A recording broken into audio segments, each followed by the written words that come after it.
Hi students. So I would like to solve one more problem on vapor power cycles because we have already solved vapor power cycles numericals previously, and I would like to solve one more numerical on vapor power cycles so that you will understand better. So straight away we'll go to the problem. So the problem goes like this. So dry and saturated steam at pressure 11 bar is supplied to a turbine and expanded isentropically to pressure 0.07 bar. Calculate the following. Number 1, heat rejected. Number 2, heat supplied. Number 3, theoretical thermal efficiency. So it's a very simple problem, and you can understand very easily. So there are two pressures given in this problem. So number one is 11 bar and another one is 0.07 bar. So two pressure readings are given, and we need to find out what is the heat rejected, what is the heat supplied, and what is the theoretical thermal efficiency. So first and foremost, we need to draw the temperature, entropy, and pressure volume diagrams. So if you look at this, first one is pressure volume diagram. So 1 to 2 process. So that is turbine work. So you can see clearly that arrow mark is given as WT, which indicates turbine work. So 1 to 2 process is expansion process, adiabatic expansion. There will be work done by the turbine, and 2 to 3 process is heat rejected. Look at the arrow mark, it shows QR, that it indicates that heat is rejected during this process, 2 to 3 process. And 3 to 4 process, that's WP. WP means there is a pump, a small pump work will be there. So pump that work is being done to the system, that is why arrow mark is showing in that way. So that is nothing but WP. And 4 to 5 and 5 to 1, that is heat supplied.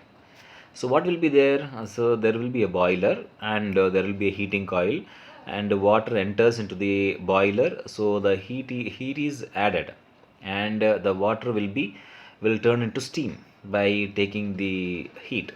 So that is nothing but that is why the arrow mark is given as QA, which indicates heat is added.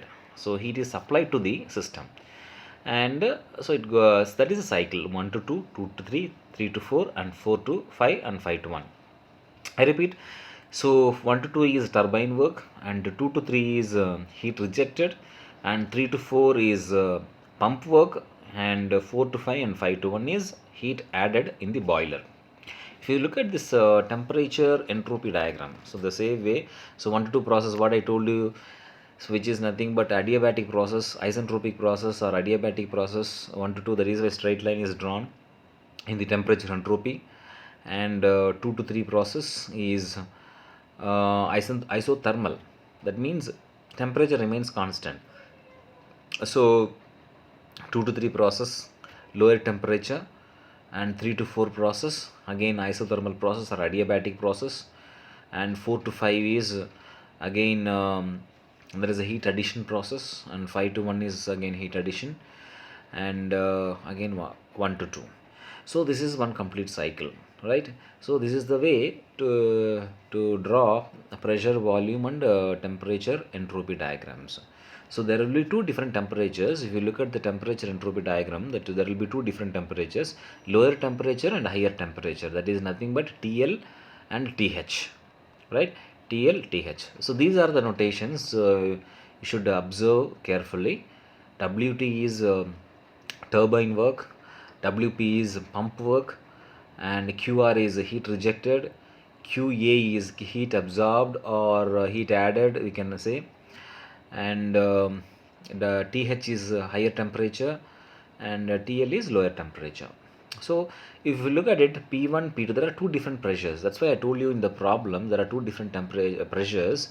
One is 11 bar and 0.07 bar. So 11 bar will be the P1, and 0.07 bar is the P2.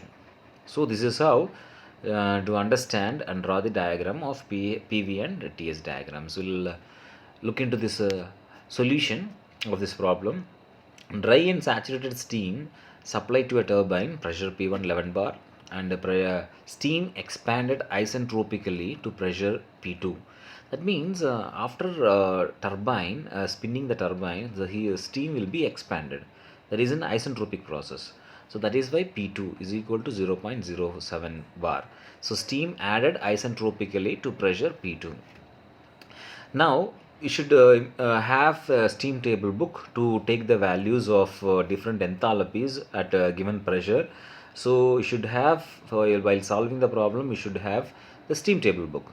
So in the steam table book, you should search where the P1, that is where is the P1 pressure, that is 11 bar. If you should go to the 11 bar pressure, and you should take Hg and Sg values. These values will give you the Hg means enthalpy at dry saturated steam, and Sg means entropy of dry saturated steam. Enthalpy and entropy of dry saturated steams, that is Hg1. So that's why Sg is given, and 1 indicates that pressure, P1 pressure, right? So from steam table you will get these values, and again in the same what you call book, so P2 pressure, that is 0.07 bar, you will get HF3, it is written. See, HF, HFG, SF, SFG, VF. But some notations it is taken as HF3, SF3 and VF3. Why? Because you should go to the diagram. So this is what, see, 3 indicates that water. So which is at wet steam or water, liquid region. The 3 point indicates liquid region. So 1 point is dry saturated line, that is exactly at the dry saturated line. Dryness fraction will be 100%, that is the dryness fraction is equal to 1. 2 is wet steam, second state is wet steam. Some amount of moisture will be there. 3 means complete water. 4 also is completely water. So this is how you should understand this what you call the values which are given.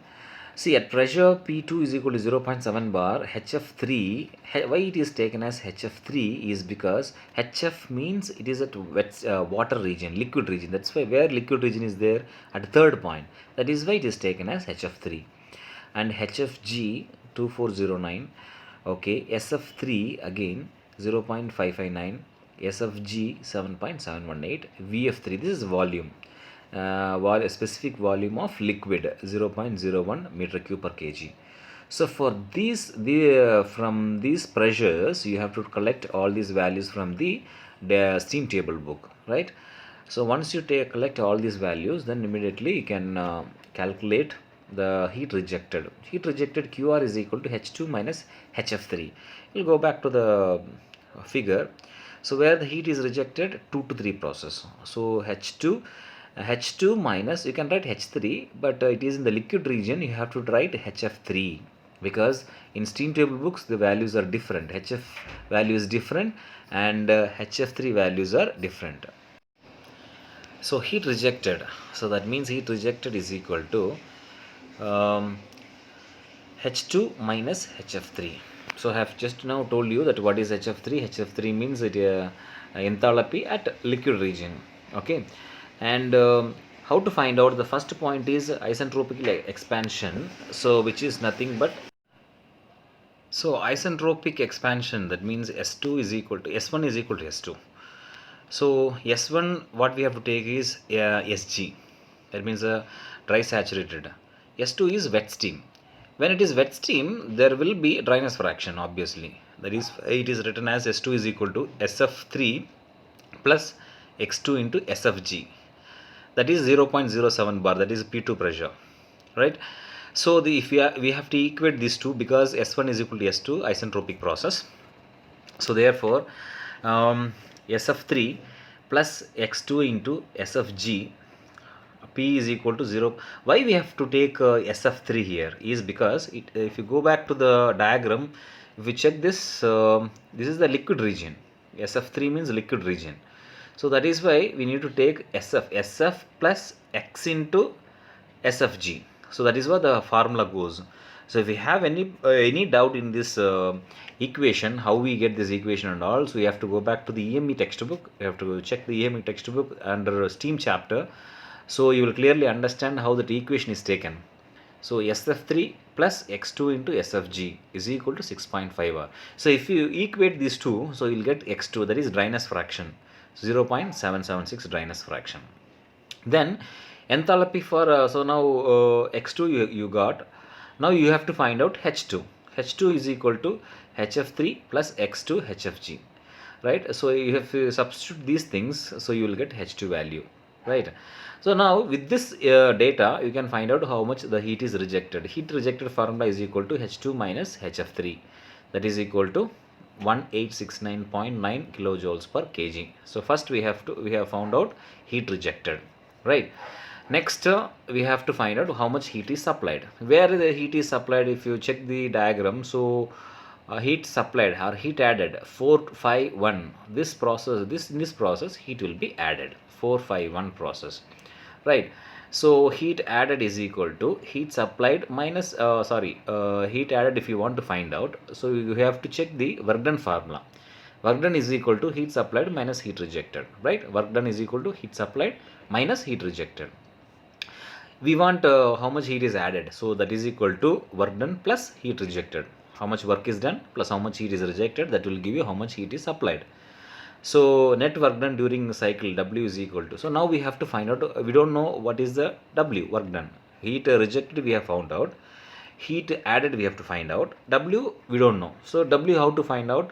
Well, net work done is equal to turbine work minus pump work, right? W is equal to WT minus WP. So WT is equal to Hg1 minus H2. So from the formulas, that is from the diagram, TS diagram. So if you go and check the diagram, so 1 to 2 process is the turbine work. So H1 minus H2. But H1 what we have to take? Hg we have to take. Why we have to take Hg? Because it is lying on the dry saturated line. I'll show you where exactly it is. In this diagram, if you see, first point is lying on dry saturated line. That is why dry saturated. If it is dry saturated, Hg we have to take, right? So instead of H1, we have taken Hg1 minus H2. So if you substitute, you will get this value, turbine work. Pump work is a little bit different.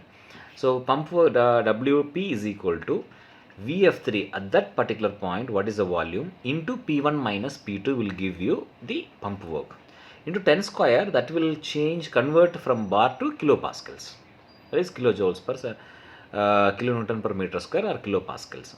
So VF3 into P1 minus P2 in 10 to square, that will give you 1.09 kilojoules per kg pump work. Then W is equal to WT minus WP, that will give you the net work done. Next, heat added, obviously W plus QR. So you can find out heat, how much heat is added. So next thing, the final one is theoretical thermal efficiency or overall efficiency, whatever we can say. So theoretical efficiency is equal to work done during cycle divided by heat supplied into 100 will give you the percentage, right? So net work done, so we have found out in the previous one slide, 745.7 kilojoules per kg divided by heat added, heat are supplied or heat added 2615.6 into 100, that will give you 28.5 percentage. So this is how we will find the overall efficiency in Rankine cycle. It's very easy to find out. Only thing is you need to know the equations, how to take the equations, S1 is equal to S2, and where to take dryness fraction, where it is dry saturated line, where is superheated, what is the formula for superheated, what is the formula for dry saturated enthalpy, what is the formula for wet enthalpy, what is the formula for superheated entropy, what is the formula for dry saturated entropy, what is the formula for wet entropy. All these things will come in first year EME subject, that is steam chapter. So already we have studied over there, that is the continuation here. So if you know those basics, then it is very simple to solve this problem. So this is how you solve the numerical of this Rankine cycle. Thank you very much.